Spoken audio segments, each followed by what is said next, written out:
हाल ही में यूपीएससी 2026 का नोटिफिकेशन है, हर साल आता है।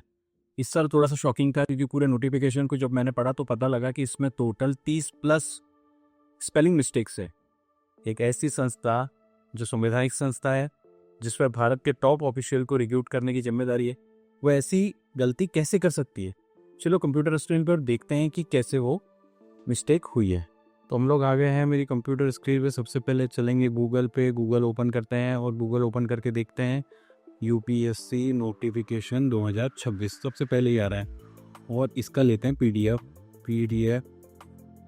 तो ये वाले पीडीएफ पे आ जाते हैं। जैसे ये पीडीएफ पे आते हैं, ये पीडीएफ खुल जाती है, ठीक है। और ये पीडीएफ खुल गई है। अब इसको क्या करते हैं, इसको कर लेते हैं डाउनलोड।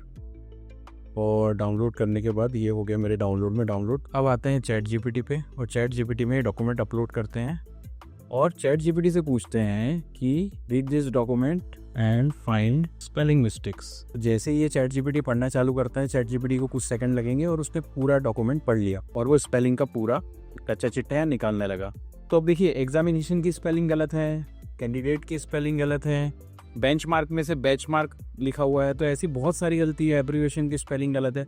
चलो इसमें से एक आध ट्राई करते हैं। ये बता रहे हैं ये एग्जामिनेशन की स्पेलिंग कहीं भी नहीं होती है। तो पेज नंबर 2 और पेज नंबर 17 पे एक बार इसको वेरीफाई कर लेते हैं कि ये सही है या नहीं। तो जैसे ही मैं यहाँ पर गया, इसको चेक किया, तो यहाँ देखो ये page number 2 how to apply में तो दिख रहा है और पेज नंबर 17 में भी दिख रहा है। ये मतलब कि ये एकदम सही है, यहाँ पर स्पेलिंग मिस्टेक हुई है।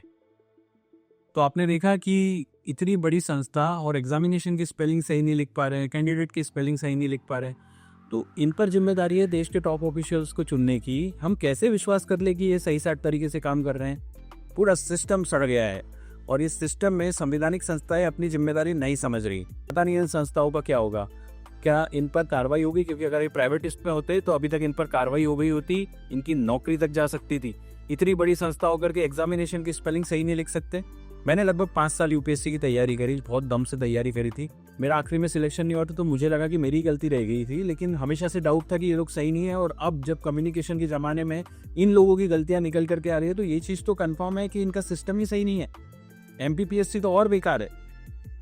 अब आप देख लीजिए कि ये कितनी ही सही तरीके से लोग एग्जाम लेते होंगे जो ढंग से एग्जामिनेशन की स्पेलिंग नहीं लिख पा रहे।